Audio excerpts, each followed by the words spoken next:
Bonjour à tous, bienvenue dans ce cours dédié à Excel.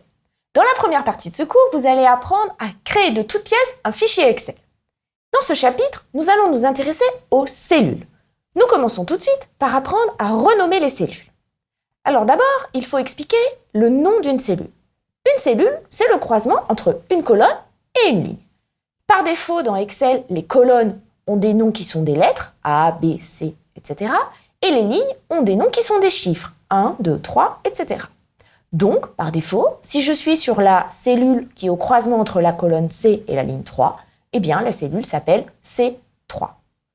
Peut-être que ce nom, C3, ne vous paraît pas tout à fait adéquat et que vous voulez le modifier. C'est ce que l'on appelle renommer une cellule. Alors, on va apprendre tout de suite à faire ça, vous allez voir, c'est très simple. Je vous propose de passer tout de suite à l'application pratique. Alors, découvrons tout de suite comment renommer une cellule. Ici, la cellule que j'ai mis en jaune est la cellule C1, croisement de la colonne C et de la ligne 1. Son nom apparaît dans ce champ C1.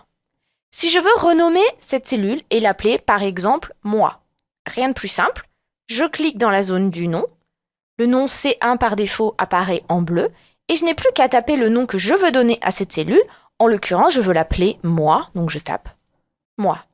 Je valide par la touche Entrée. Je me place n'importe où dans le fichier. Et si je reviens à ma cellule anciennement nommée C1, je vois qu'elle s'appelle désormais la cellule moi. Ce qui est très pratique aussi, c'est que je peux être n'importe où dans mon fichier. Je vais me mettre dans une cellule de façon aléatoire. Là, je suis en cellule D239. Et en cliquant sur les deux petites flèches qui sont à droite des zones de nom de cellule, je vois les cellules pour lesquelles j'ai déjà donné un nom. J'avais nommé une cellule année. Ici, je viens de nommer une cellule mois. En cliquant dessus, j'y arrive directement.